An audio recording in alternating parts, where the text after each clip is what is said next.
Please welcome আওয়াজ কথা।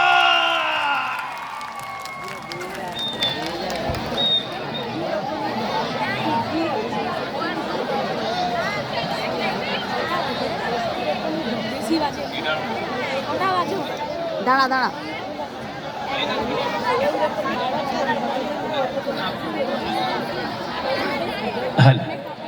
আমি বলছি সেই অন্তরে জমে থাকা আওয়াজটা আরেকবার জোরদার হবে সবাই। আর সেই সঙ্গে একটা কথা জানিয়ে রাখি, টিভির পর্দায় দেখেন কথা বলার সুযোগ হয়নি, আজকে স্বয়ং দাদা ভাইকে পেয়েছি, মনে জমে থাকা প্রশ্নের উত্তরগুলো জানতে চাইবো তো নাকি? তাই প্রশ্নগুলো একটু সাজিয়ে গুছিয়ে নিন। এবার দাদা ভাইয়ের পারফরমেন্স কথাবার্তা আমরা সবাই মিলে শুনতে চাই। কেমন আছেন সবাই? কেমন আছেন সকলে? কেন ভালো না কেন? হ্যাঁ,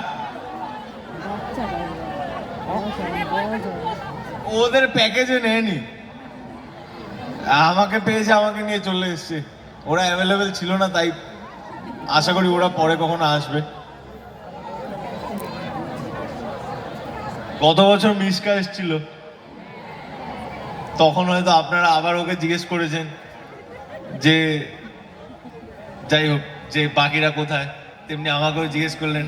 আবার দীপা আসলে হয়তো জিজ্ঞেস করবেন যে বাকিরা কোথায়, ও একই কথা বলবে। আপনারা ভালো আছেন তো? আমি শুনতে পেলাম না, সরি। কেমন আছেন? সকলকে জানাই শিবরাত্রির অনেক অনেক অনেক শুভেচ্ছা। এবং আপনারা নিশ্চয়ই অনেকেই শিবরাত্রির উপোস করে জল ঢেলে এখনো এত রাত্রেবেলা মানে বসে আছেন। আমিও পুজো টুজো সেরে তারপর এলাম। আমিও প্রত্যেক বছর শিবরাত্রি করি, এবছরও করেছি। ঠিক আছে, আমরা আজকের সন্ধ্যাটা যদি গান দিয়ে শুরু করি, আপনাদের কোনো আপত্তি আছে?